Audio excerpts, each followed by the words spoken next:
us off. I mean, we usually go until like 7 o'clock. We're recording. Go. Okay. Welcome, ladies and gentlemen, boys and girls, freaks and geeks of all ages, to UVMtv Nerds of the Round Table. I'm your host, David. I'm Luke. I'm Noah. And I'm Gina. And this is basically a show, for those of you who aren't aware, where we discuss all things nerd. Can be talking about comic books, movies, video games, the internet, whatever we feel like. One of us will throw a topic out to the group, and the rest of us will discuss and deliberate it. For this episode, we are going to be given our topic by Luke. Luke, what's your topic? My topic, fools, and I want to talk about the great author Rick Riordan. It's Riordan. It's Riordan. Rick, we're talking about Rick. We're talking about Rick. Uncle Rick. Old Ricky. Unky Rick. Unky Rick. So, what I'd like to talk about specifically is just like, I mean, we can talk about the books, obviously, but I kind of want to talk to... You said the movies. I swear to God. No, we're not talking about those movies. I will walk away. That's like Last Airbender level stuff. Yeah. I mean... Sorry. Anyways. I just want to talk about kind of what he's doing with his books now. Like, first it was just like Percy Jackson. I was like, oh, it was super fun. But then he started making all these other series, and at first they didn't seem like they connected. Like, there was the Greek-Rome crossover, which, like, was easy to cross over because those two mythologies are, like, super close anyway. And that one they deliberately said, oh, yeah, we're connecting. Yeah. But now we're getting to a point where we have this new series where he delves into Norse mythology. Magnus Chase and the Gods of Asgard. Yeah. Is the name of the series. And in it, he connects it to this universe with the Greek and Roman gods because, like the main... And the Egyptian gods. And there are other crossovers with the Greek and Roman Egyptian. Mm-hmm. But the main character, Magnus Chase, you guys all know the Percy Jackson book, probably. I hope. Hopefully, if you're watching this episode. Anyway, Magnus Chase, if you recognize the last name, that's because he's the cousin of Annabeth Chase.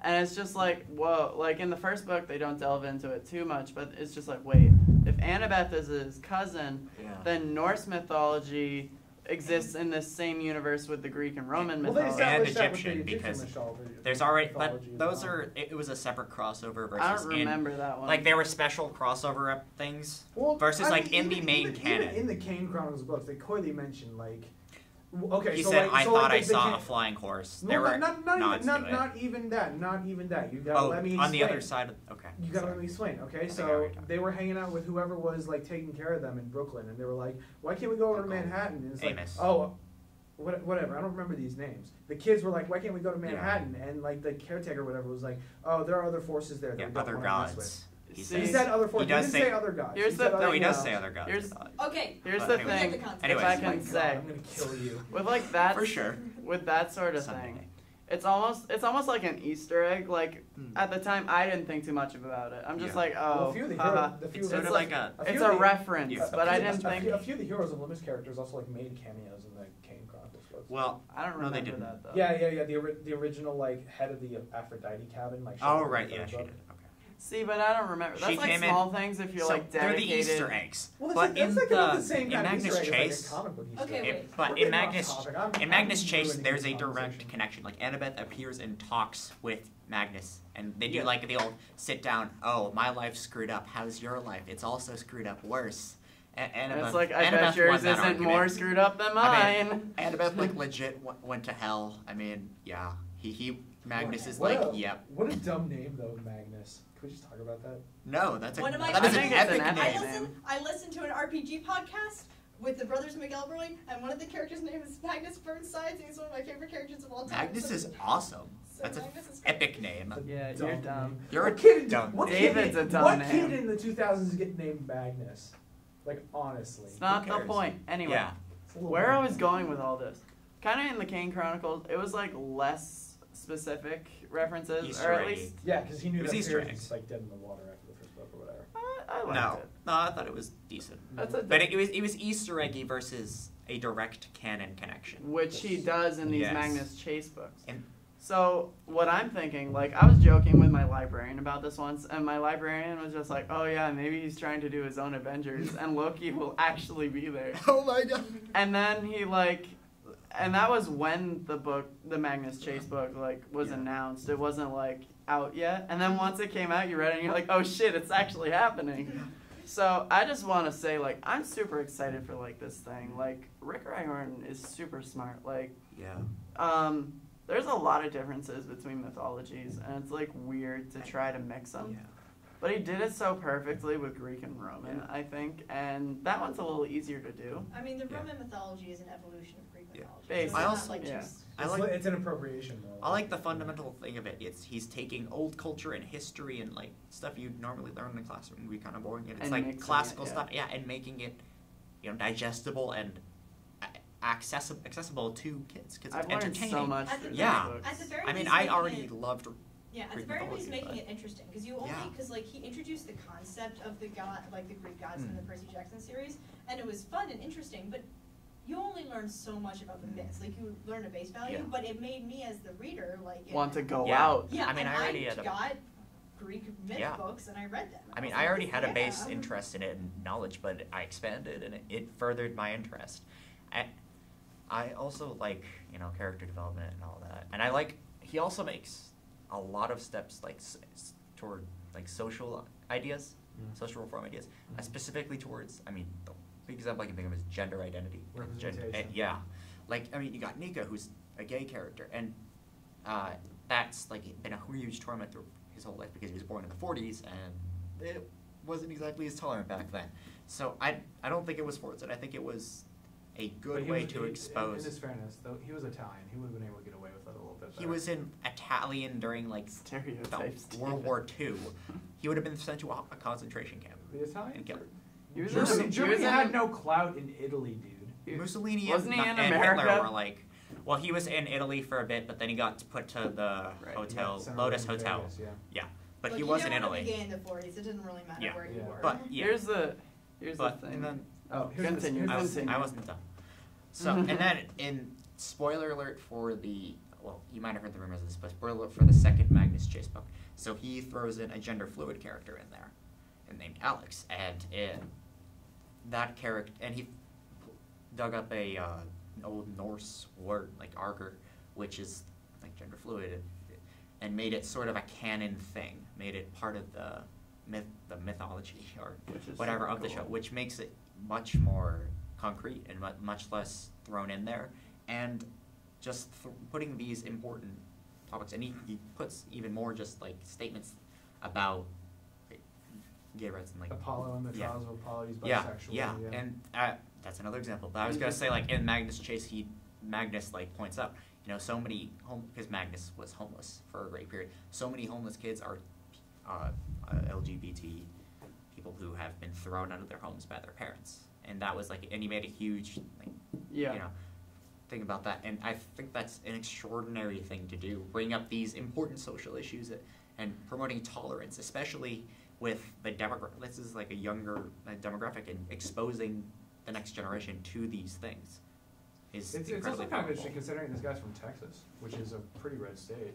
He lives in Massachusetts, so I'm pretty sure he lives in Texas. No, Massachusetts. That's literally what the book said. Google it. The first 6 or 7. Google books. it right now. He lives in Massachusetts. I bet you his alma mater is University of Texas. Okay, but currently he lives in Massachusetts.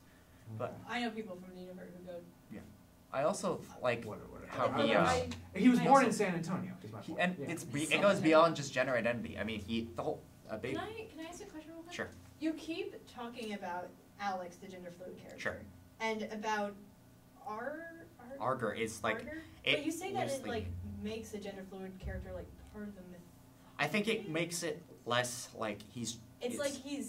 It's not normalizing he's making an excuse for why. No, he's not making an excuse for why it has to be. I think it's he's making as opposed to within the world of this. So it's not as jarring. So it's directly part of the mythology. So it's not just here's a gender fluid character. It's yes, this exactly. is part of the mythology. Yes. I mean, it's not justifying it. It's more making it less jarring, and exactly. Here's the thing with Rick Riordan, if I may. Sure. Riordan. Rick. Riordan is actually how you say it. Rick. Riordan is There's the actually. thing about I looked it up. It's Riordan is how you're supposed to say it. Riordan. Riordan. It's A-N, though. That's like a dinosaur. It's D-O-N. Anyway, continue. Sorry. Maybe A-N, whatever. Anyway, here's the thing about this author. his books are great, right? They're very fun to read. They're very easy to read. After I got through like the Heroes of Olympus, I noticed how formulaic they became. So for me as a reader, they became less and less interesting. Yeah. That's why I haven't read most of his recent works. My younger sister still likes his books because they're so easy to plot through, and the characters are really fun and like all that stuff. And so they can keep a reader engaged. Me personally, not so much. I don't have it. Listen, I don't have an issue with putting more representation in medium that is easily digestible, especially in books like these, which again are easily digestible. Put the representation out there because more people need it, really. That's and it's especially powerful. We've had 2,000 years of white men, white straight men, like pretty much doing their thing in media. Let's get it's fine. It's especially powerful with something that's catered to younger readers. Yes, because they're the ones who are going to grow up and make changes. It normalizes it definitely. It normalizes it definitely. Which is what we want in the end. Yes, absolutely, absolutely. I get a little worried when this sort of danger of like this sort of art, because the action of it sort of becomes like not necessarily forced, but sort of like sort of like inorganic. Yeah. You know what I mean? And like the thing with Nico, right? Yeah. I don't have a problem that this character is gay. But by the time we had gotten to it in the sequel series to Percy Jackson, by the 4th book, I think is when they started mentioning it, there was one chapter kind of dedicated to it, and then it was never mentioned again. Well, it was actually.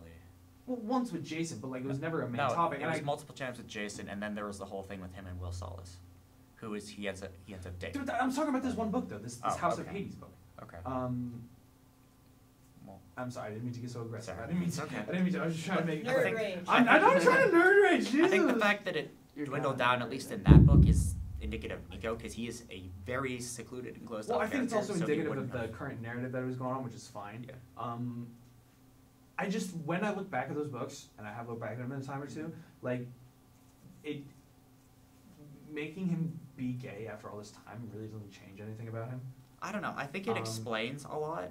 I think it like more solidifies. Yes, and in the Great Devastation. I don't think it was absolutely necessary, but I think it works better with him being gay.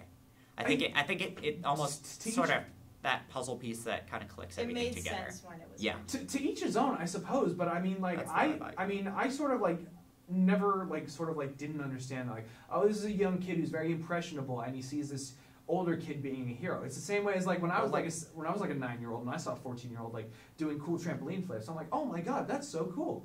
I mean, like I did not once for a second be like, why is this kid obsessed with Percy Jackson? Like, I'll agree. Well, I didn't see it coming. I did not like. I was just like. You weren't like this guy's gay. Yeah. I was just assuming like, oh yeah, it's straight because that's kind of like the norm. Yeah. So I'm just like. I didn't even think about like. I did not even think about his like orientation because it was not an important factor. Because he was just a little kid too. He was a little kid who was scared alone. He was the son of like the friggin' death god. So that wasn't his main draw. But I think it explains the social isolation factor that he has. Because even was social because he only knew his sister for like most of his life. That kind of makes you like. But that even kind of when relationship he was given, makes a it alters a relationship when you only know one other person for your entire life. Let me ask you, say Rick, or Good Pal Rick. Good Pal Rick. Maybe we didn't know it, but say from conception he was like, this character's gay. Start. Like with Dumbledore? Like with J.K. Rowling. From her, in her mind, Dumbledore's always gay, it just never came up. But Rick Riordan had a chance for it to come up. Say in his mind, this character is always gay. Because there isn't much representation of it, I like that. Like, I'm down with it because, like, a lot of the time that, like, LGBTQ representation is put in places, a lot of the time people say that it seems forced, but it's because it stands out. Yeah. How would you have done it to make it seem less forced and still keep the representation? Honestly, I don't really know. I cannot answer that question. You brought it up earlier, maybe? I might have, but I mean, honestly, this character for me did not call for like being some sort of sexual orientation representation. I might have just made up a new character entirely to do that. Like in Apollo, which I think actually makes a lot more sense when he's just like, okay, this is an Apollo. This is a god who's like all about the arts, and he's been flamboyant throughout all of history. It makes sense that two great loves, one's a woman, one's a man. Yeah, it makes total sense that he's the way he is. For me, I just have looking back on it, I still have an issue because it just felt so inorganic to me. I disagree. And to those in the community, might be a little bit different. They might have been like, yes, finally, we get to see this happen. We get to read about this happening. Which, good on you. I understand, and I totally get where you're coming from. But for me, it felt out of place. But if Rick conceived this character as a gay character, and just put it in, and it's not necessarily just for the representation for the sake of representation. What if this character was just always this way? I mean, it's hard for me to say because the original series definitely focused on the perspective of Percy Jackson, his trials, and it wasn't about Nico, and I get that, and I know that this other series gave the opportunity to do that, to switch the narrator, or at least the perspective. Again, I don't have a great answer. I don't have any answer actually. I worry because we're in very turbulent times, and I personally, I don't think I know anybody very well other than like my pre-algebra teacher who is part of the LGBTQ community. I just worry about the risk of like many artists trying to get a half-dash job and to be able to provide representation without doing it organically or naturally. But it didn't feel forced to me, and personally, that's totally cool. Being an LGBT, it was almost like a prerequisite for my friend group in high school. So we have like totally different background. I mean, I don't happen to be, but like a lot of my friends. I totally understand. I come from like a pretty a pretty close. So that could also be just because you don't have a lot of experience with it that feels inorganic, and it's nothing against you. It's just. True, and to be fair, when I was first reading this, I'm like, oh, okay, he's gay. Okay, there we go. Yeah. Big whoop. Whoop you fucking do is basically what I said. And I'm not saying that in a negative way, I'm just saying, okay, he's gay. Now let's keep moving on with this narrative. Yeah. Because honestly, in that book, I was way interested in what Annabeth and Percy were doing in hell than anything that was happening on the surface. Very true. So I don't know. I get real passionate about this, but I'm not very involved in these communities at all. So I'm kind of like on a high fucking horse here. I always get worried about that because it does because creators have a responsibility to provide representation and display the world as it really is. But if you're I feel like you got to do it a little bit better, and that's why I haven't read the book, but I've read about the first few couple chapters of the first Trials of Apollo novel. Yeah, he does it super well in that one. Yeah. Because I hear what you're saying. We were originally talking about the new series. Yeah. Do you want to get back to that? I hear. Yeah. So but I'd also like to point out again another way to be able to naturally representation. Include it. He doesn't just stick with like gender in it. He also takes on some stuff with mental illness because the whole demigod power of dyslexia and ADHD, those being your mind is hardwired for ancient Greek, and those are your battle instincts. I mean, that's normalizing at least those two, and at least starting the normalization process of mental illness. It makes it cool. It makes it accessible. And the reason he did that was actually that his kid has ADHD and is dyslexic, and he was trying to connect it with that. But it normalizes that, and it says, well, maybe it presents mental illness not as a disability, but as making you a special and giving you an advantage. If I can recommend something for you guys, I know, David, you don't really go out to get these, but those little like demigod guide or whatever is like the short ones with like the short stories. Yeah. There's one of them where his son actually wrote one of the entries, and it was explaining the mist and like how like normal, not demigod people can't see any of the crazy shit that happens in these books, and it's super well written, and it's written by his son. So I know you're saying like Rick Riordan's or Riordan. Our buddy Rick is you say he's like formulaic. If you want to switch it up a little too, like it's a son style. So it's like that's a really cool one. I might do that because I do like that world that he's created. It's a super fun world. It's very much like because as dense as like the Marvel cinematic. It's like Harry Potter, where it takes like fantasy and magic and all that. It puts it in reality, and it's almost more powerfully done because it's ancient stuff. Yeah. It's ancient stuff in a modern world, and I don't know. I can't think of any series that are as mainstream that do it like that and do that at all and do it as well. If I can say something about Rick Riordan's world, what's really cool, I think, is like you finally. I don't know if he was saying this before, or if I just realized it, but in the more recent books, he explained why like. All these mythologies are able to exist in the same world, and why all these like gods and monsters are able to. Interesting. It's because they're still in human memory. Yeah. So it's all about perception. Yeah. So and even as long as we they talk about that too. They talk about that in like the very first Percy Jackson. Okay, That's why. That's more specific to the Greek though. That's like why the Greek gods are in America. That's the same. That's where Western same thing with civilization Egyptian gods. Norse gods aren't specifically tied to the West, but they're reliant on humans. You know, I mean, even and it's interesting. Like a character in the second book is Samira, who's actually a Muslim character, which is another thing for representation. Anyways, she says that she doesn't think of the Norse gods as gods. They're just powerful entities. So it's just interesting, you know. Yeah, I'm glad that they like give some sort of rationalization for why all of these pantheons can exist within the same. And they're just, I kind of like the idea of how Apollo is trying to explain the sun chariot. It's not the actual physical fiery ball of sun. It's what the sun represents to people. The hope that it brings, the warmth, the life. It's what and they're all. And then in the King Chronicles, they explain, you know, the sun going through the sky with the scientific explanation versus Ra and the sun chariot. They're just two sides of the same coin, two possible explanations for which reality. is genius. Yes. Yeah. I have a question for you guys who know the books better. Does Sure. he ever delve into Christianity? He makes it. He says a couple of things about it, and like how that fits. It's always references like in the Egyptian books. This is one I remember specifically. Like the dwarf character is just tells Carter. He's just like, split this river open like Moses, and he's like, wasn't Moses Christian or whatever? And he's like, Jewish. He was whatever. a magician.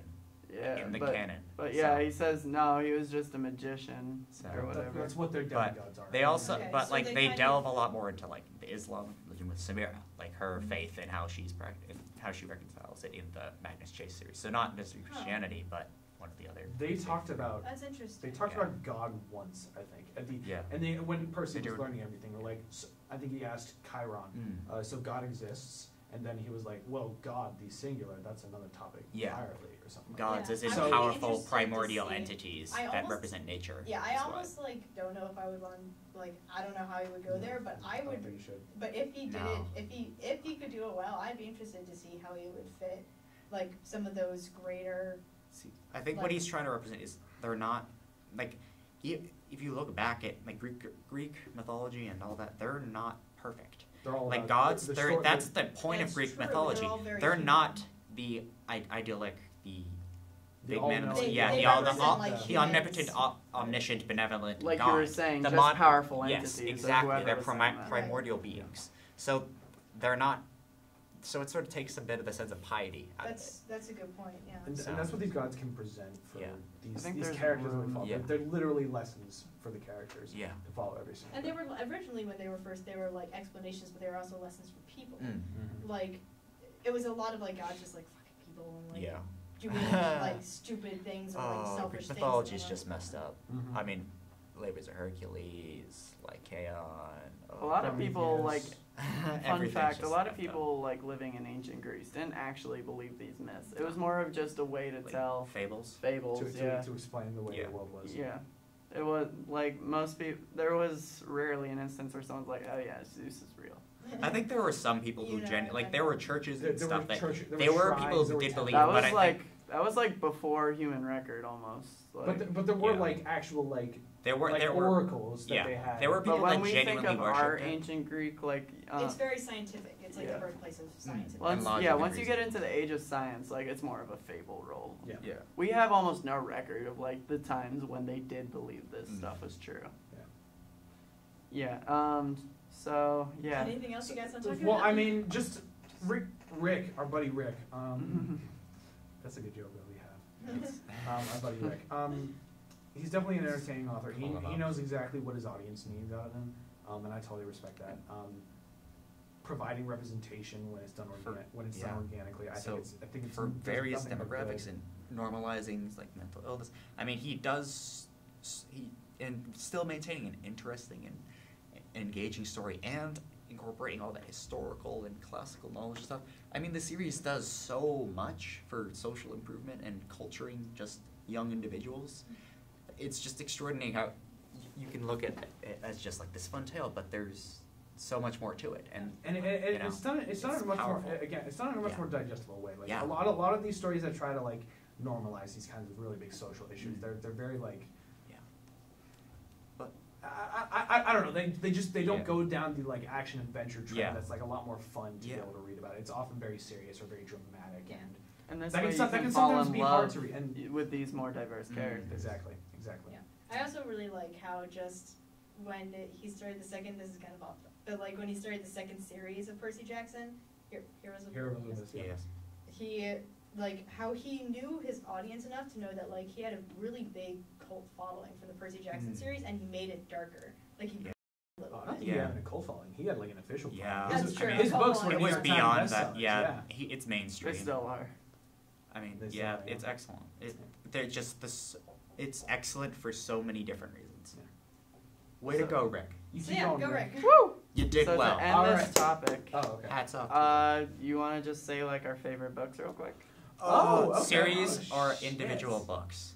No, do the individual books. We'll go individual. That's tricky. For me, it's a tie between the Titan's Curse and the House of Hades, I think. Ooh, both very. But even then, I think the Titan's Curse is probably better because like the House of Hades, like it does stuff that outside of the realm. I of would Hades say House of Hades or the Battle of the Labyrinth because I loved the Calypso arc, and Percy, you dumb mother.